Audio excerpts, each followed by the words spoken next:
The Director of National Intelligence, Joseph McGuire, testified before Congress today. And during his testimony, Devin Nunes made a fascinating claim about the intentions of Democrats. Take a look. Today, they accuse the president of pressuring Ukrainians to take actions that would help himself or hurt his political opponents. And yet there are numerous examples of Democrats doing the exact same thing. Democrats on this very committee negotiated with people who they thought were Ukrainians in order to obtain nude pictures of Trump.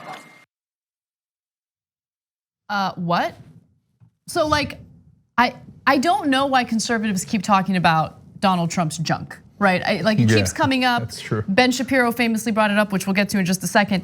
But I will say that what Devin Nunes alluded to is, of course, not factual, but it was something that I was actually completely unaware of. I don't know if you were aware of it. So Nunes's comments were a thinly veiled dig at House Intelligence Committee Chair Adam Schiff, who was pranked early last year by two Russian comedians claiming to possess naked photos of the president. So the question is, what happened? Did Schiff negotiate unwittingly with comedians in order to obtain nude pictures of Trump? No, that's not what happened. You know what Schiff did? He told them to go report this to the FBI. Oh, yeah, way to follow the law. I guess you're trying to get pics. Ha ha, got you, Adam Schiff. Oh, we didn't get him at all. He did exactly the right thing. Who cares? Let's just say he did the wrong thing. Okay, cameras are on. Congressional hearings. Oh, I guess Adam Schiff's trying to get them in. Like, facts don't matter to these guys at all. I would have forgotten. It was a prank. Schiff did exactly what he was supposed to do. I would have forgotten if I knew about this story, which I didn't at the time. I would have forgotten about it right away. But Devin Nunes has Donald Trump's penis marinating in his brain, right? Oh, wow, he's like, that's disturbing. When am I gonna bring this up? When am I gonna get an opportunity to tell everybody what I've been thinking about? And here it is. Here it is. Now, to be fair to these Republicans, Trump's the one who brought up in the first place, if you remember, when they were talking about his small hands, and he's like, "Oh, are you sure there's no problem down there? Okay, are you sure of that?" Okay, he said it on a national debate stage. Could you imagine if Bernie Sanders started talking about his penis during the debate? No, I can't, and I don't want to even consider that. No, right now. I'm just, and you could take any Democrat. I just said that because that's the because so the mainstream. Because mainstream media would immediately eliminate him. They would be like, I don't care how well he's polling, it doesn't matter, automatically disqualified. And the Democratic Party would run him out of town, they'd tar and feather him and run him out of town, right? If Joe Biden did it, they'd be like, well, innocent gaffe, Uncle Joe, you know how it is. Okay, totally, right? But Trump does it and the Republicans are like, attaboy, he's good down there, everything's okay. Right? Yeah, and look, it's weird because I mean, I think any normal person would never think about that, especially in the context of Donald Trump. But Nunes isn't the only conservative, I think in the last month, who's brought up Donald Trump's junk. Let's take a look. Their genitalia describes sex. Pictures of Donald Trump chasing a naked little boy around the room. Sex. Describe President Trump's genitalia. Bill Clinton's genitalia. Sex. Male grab Kavanaugh's penis, which sexually some dude comes and takes someone else's junk and thrusts it into your hand. To be fair, that wasn't all about Donald Trump, and there was a Kavanaugh story in there. Yeah, there was. Yeah, you're right. So Ben Shapiro wasn't talking about Donald Trump's stuff. Yeah. It was about Brett Kavanaugh. And to be fair, in that case, that was the heart of the story, if you will, right? Yeah. And so, but it was funny nonetheless. Okay. So now I do want to make a couple of substantive points about hypocrisy. So Schiff is referring to the prank call. You remember a prank call that actually worked? That was when somebody called Scott Walker, when he was governor of Wisconsin, pretending to be one of the Koch brothers.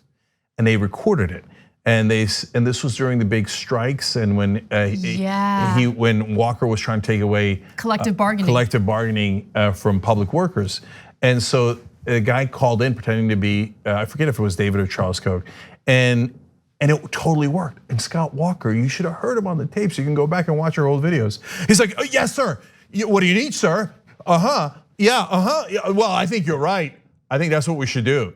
Oh my God, that is so sad.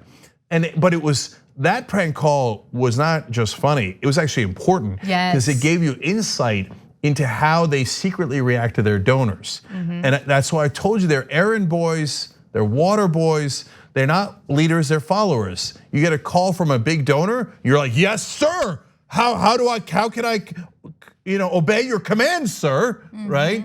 And so that's a real insight into politicians. And then oftentimes the defense with the Trump people will be like, and Trump himself, he said to Stephanopoulos right before the Ukrainian call, it was not that long afterwards that he did the call with Ukraine. He's like, well, if somebody, foreign government gives me dirt on my political opponent, I mean, I'd look at it, right? I mean, before you turn it over to the FBI, because Stephanopoulos had asked him, would you turn it over to the FBI? And he's like, I mean, you'd look at it, anybody would look at it, right? And I guess I'd turn it over to the FBI, I mean, maybe I'd do both, but you gotta look first. No, that's illegal, you cannot look first.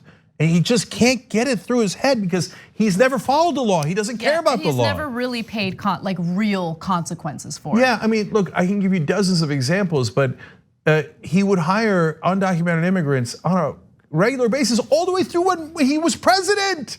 They had to go fire a bunch of undocumented immigrants because they outed themselves and went to the press and said, he's going after undocumented immigrants. All of us are undocumented immigrants working at his properties. He hired the Polish crew so that he could pay them less, etc.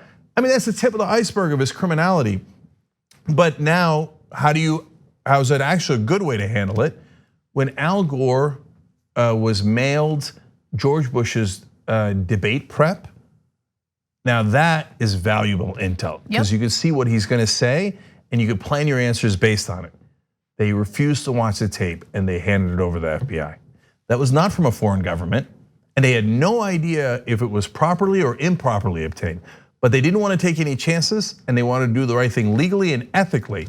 So that is an incredible act of principle to not look at the tapes, which they did not procure. It would have been really easy to look. They have no idea, right, if it was gotten improperly. And they didn't look and they turned it over to the FBI. That's how a person of principle acts, unlike Donald Trump and Devin Nunes. Thanks for watching The Young Turks, really appreciate it. Another way to show support is through YouTube memberships. You'll get to interact with us more. There's live chat emojis, badges. You've got emojis of me, Anna, John, JR. So those are super fun. But you also get playback of our exclusive member-only shows and specials right after they air. So all of that, all you gotta do is click that join button right underneath the video. Thank you.